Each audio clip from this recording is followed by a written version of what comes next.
Ladies and gentlemen, the Buffalo Sabres prospect pool has been accumulating over the last couple of years, and it has been getting better and better and better. And National Hockey World has began to notice. With players like Jeff Skinner, Tage Thompson, Dylan Cousins, Rasmus Dahlin, and more already on the roster, plus the aforementioned prospect pool, the Sabres' hopes of making it to the playoffs have been going up ever since the whole Jack Eichel fiasco. However, there are still plenty of questions surrounding this team and their roster. And in order to adequately see where they could finish this season, I think we have to look at every other 7 Atlantic Division teams before making that decision. So let's get on with it to the first team here, and it is the Sabres' biggest rivals in the Boston Bruins.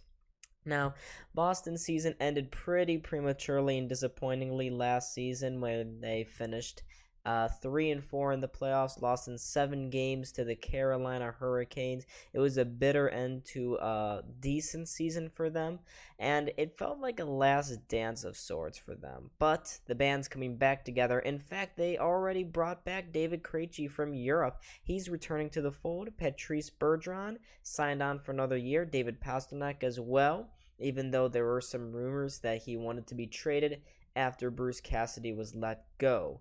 The Bruins have a new coach. Their GM, Don Sweeney, remains the same, though, and the team overall looks about the same, minus a couple of players who will be out at the beginning of the season due to injury. That includes Brad Marchand and Charlie McAvoy, both of those critical players to the Bruins' success, and both will be missing significant time. Both probably won't be returning till probably January or February of this upcoming season. So huge losses for the Bruins, but they hope that the new additions of Pavel Zacha will alleviate that pressure a little bit for the top end of the core. Moving on now, the next team we have in here is the Detroit Red Wings, and boy, what an offseason they had. They made plenty of moves. Steve Yzerman was a busy man this offseason. He went on and got a lot of players, and looking at my list, it's a lot here. Andrew Kopp, David Perron, Dominic Kubalik, Ben Sherrod, Oli Martin, and Ville Husso. The top 6 for Detroit looks much stronger and has a lot more depth now. You're not going to have to play Sam Gagner in the top 6 anymore, will you? The first line for the Detroit Red Wings also looks good, with Dylan Larkin and Tyler Bertuzzi and Lucas Raymond all returning to the fold, and hopefully Detroit is hoping that Jakub Vrana will have a full, healthy season under his belt here. So it's a very solid top 6. The defense also looks good, with Moritz Seider leading that group and Philip Hronek also back in the fold. But there is a couple of questions as to whether the Detroit Red Wings can handle these newfound expectations set upon them by the fans. They're expected to battle now for a wild card spot. There are no more excuses, I would feel, that for them finishing in the bottom quartile of these standings league-wide this season. They've already fired Jeff Blashill. They have a new man as well at the helm. And Steve Yzerman, he's really investing in the future here for the Red Wings. So look for them to be making a bigger push towards a playoff run here. Continuing onwards now, we have the Florida Panthers. And what can you say about this roster? It's a fantastic roster. The forward group, up and down the top 3 lines, each of them could be a first line for a team like the Sabres or the Canadiens. They're all so good, even without Jonathan Huberdeau. And speaking of that, Jonathan Huberdeau and Mackenzie Weegar were both shipped off to Calgary in what was a big blockbuster trade. The Panthers got Matt Tkachuk back and immediately signed him to a monster 8-year extension. Now, Florida, there's a bunch of questions around them, despite them having Barkov, Sam Reinhart, Aaron Ekblad.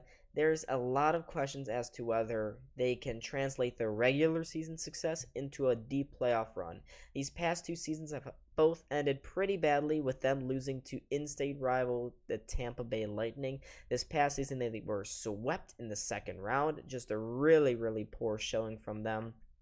They'll be hoping that with their new coach, Paul Maurice, that they can potentially beat and go by their big demons of the West or the east, yeah, the west of the state, because Tampa, geography skills right there, folks. And they are going to hope that with all of the additions, that with the newfound grit in their lineup, that they'll be able to push really this time legitimately for a Stanley Cup. But Sergei Bobrovsky, there's a lot of questions still around him and his talent as a goalie. He has not lived up to his massive contract yet. There's still plenty of time for that to happen, though, but time is ticking on him, and Florida could potentially look to move him eventually, but they'll have to eat up a lot of his salary cap if they want to do that. Moving on now, we have the Ottawa Senators, who, like the Detroit Red Wings, also had an incredibly busy offseason. Pierre Dorion, the GM of the Senators, was out wheeling and dealing, trading for Alex DeBrincat, trading for Cam Talbot as well, and signing hometown hero Claude Giroux. All three of those guys are going to look to beef up this Senators lineup that had a lack of experience last season. They were promising, but they can never really get past that final turn. They're much like the Sabres. The Sabres, Red Wings, and Senators were all in the same kind of sphere when it came to their teams last year. Promising young forward groups, promising young defensemen, lots of questions in the net. Now for the Senators, they tried to address that with Cam Talbot, who had a very solid season last year for the Minnesota Wild. He eventually got usurped by Marc-Andre Fleury, rather unfairly given his play last season. He would make a really good number one for the Senators. Claude Giroux is going to slot in really nicely on that first line. Alex DeBrincat, we may see him on the first line. I could also see him going to the second line as the left winger there. Josh Norris, Brady Tkachuk, all of those guys are really good. Drake Batherson, though there are some ethical and personal questions surrounding him and his involvement in the recent Hockey Canada sexual assault allegations. Those are a little troubling. We haven't seen too much from him. He stayed relatively quiet regarding that subject. Him and Senators teammate Alex Formington, both of those guys are involved in that. But if the Senators are to make the big jump and challenge for a wild card spot this next season, this next season, they're really going to need a significant push from their depth here. Tim Stützle needs to take another step in his defensive game. We saw some offensive prowess from him last season, but his defensive awareness was not where it should be. Though he has a lot of time, he was only playing his first season last year.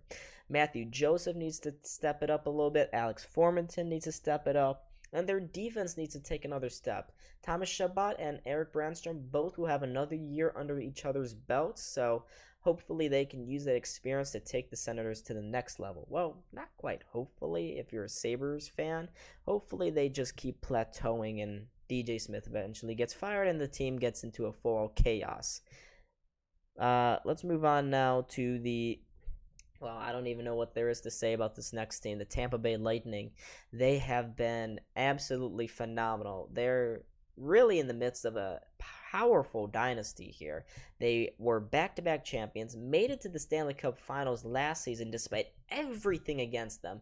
They barely scraped by the Toronto Maple Leafs in the first round. They got by the Florida Panthers pretty easily, and they got by the Eastern Conference Finals pretty easily as well, but they ran into a brick wall when it came to the Colorado Avalanche. But it's still really impressive that they were able to make the Stanley Cup Finals 3 years in a row. I can't see why they can't make it 4 years in a row now, but there will be some new challenges, mainly coming from the Metro Division, not the Atlantic. I don't expect Florida or the next team to make a serious push for the Stanley Cup Finals next season.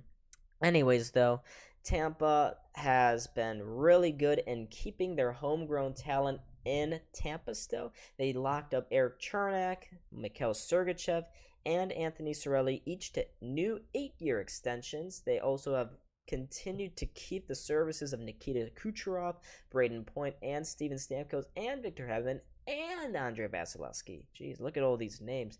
All of these elite players on their roster still. And we all thought that Tampa was dead last playoff run. I don't know if they'll be dead this year. Maybe they'll take a step back. I don't necessarily see that happening, though. The experience they have, they are just a rough and tumble, really, really great hockey team. And finally now, let's get on with the Sabres' biggest rival, perhaps, in the Toronto Maple Leafs. Now, this is a bit of a frustrating team here because I don't know. They have the biggest pool of talent in the division, arguably. Their forward core is fantastic. Mitch Marner, John Tavares, Austin Matthews, Michael Bunting. All of these guys have been great last season in the regular season for the Maple Leafs. The only problem is they don't really have that good of playoff experience. So it's very confusing where the team is going to go from here. I do think that if they don't make it past the first round again this next season, that heads will start rolling. We may see William Nylander shipped off. We may see both of the new goalies, Matt Murray and Ilya Samsonov, shipped off. It's certainly going to be a very pivotal season here for the Maple Leafs. I don't necessarily know how it's going to end for them. Probably going to be another first-round exit for the team, which would probably not be so fun for Toronto fans. At this point, though, I think they're just used to losing in the first round.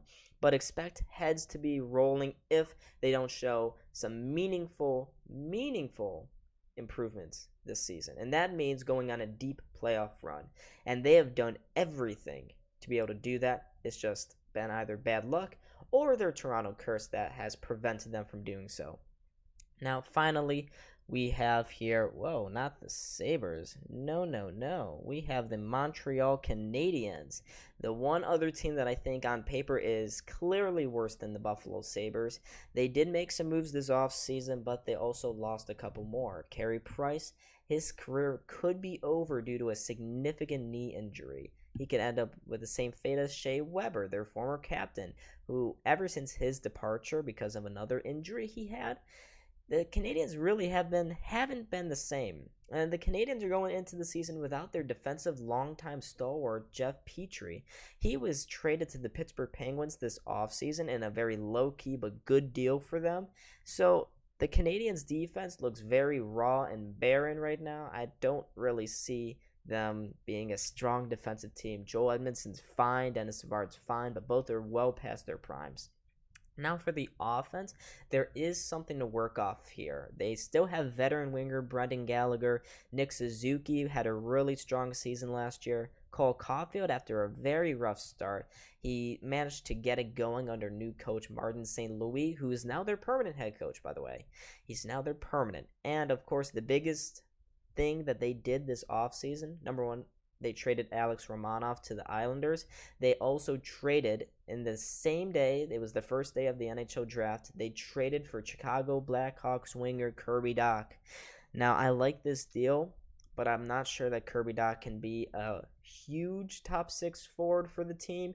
It's another solid forward, but it falls under the same realm, I think, as Josh Anderson. He's pretty good, 45 to 55 point scorer, but you're never really going to get that great consistency from his game. So, outside of that, let's look at the standings I have predicted here, and it's pretty straightforward. I don't think there's anything too controversial about this. I think the Panthers are going to win the division again.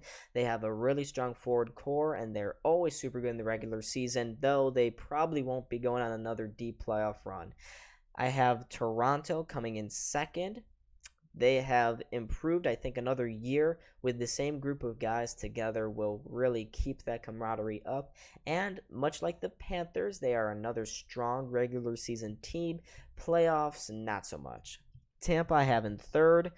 They're going to have probably, with all the battering and bruising that they had from all their playoff runs, I expect them to get off to another slow start this season. Fourth place, I have the Detroit Red Wings. I really like some of their low-key pickups here, especially David Perron and Ville Husso. Both of those guys are going to make a huge impact for the Red Wings here. Fifth place, I have the Boston Bruins. I think that Charlie McAvoy and Brad Marchand's injuries at the beginning of the season is really going to hurt the Bruins, and they're going to get off to a significantly slow start. But in typical Boston fashion, they're going to stampede their way back into the fold, into the race once more, and they'll finish fifth, but outside of the playoffs. Sixth place, I have the Ottawa Senators. I like some of the additions they have, but I have serious questions about their depth, especially on the third and fourth lines. I don't like too much what they've done as well on the defensive side. Zub is all right. He was pretty promising last year, but outside of that, they don't really have another guy in their second and third pairings that can make a huge impact and is a really good defensively sound player. Seventh, I have the Buffalo Sabres. They made a couple of low-key pickups this offseason with Eric Comrie and Ilya Lyubushkin, but it's not going to be enough. I think the Red Wings definitely improved over them. The Senators definitely did. And those three teams, the Sabres, Senators, and Red Wings, were all in the same tier last year. With those teams graduating to the next part of their rebuild, I think the Sabres get left a little bit behind, but they'll have another solid progressive season here. And in last place, I have the Montreal Canadiens. Much like last year, I think this will be another rebuilding season. They'll get more experience for their younger players, but it won't necessarily translate into wins, especially with Carey Price out. They're going to really struggle to keep the puck out of their own net. So, thank you so much, ladies and gentlemen. I was Don. This was Buffalo SportsCenter. Make sure to hit that like button and subscribe, and I'll see you on the next videos. Thank you so much for watching my Atlantic Division breakdown for the upcoming 2022-23 season. See you on the next video. Peace.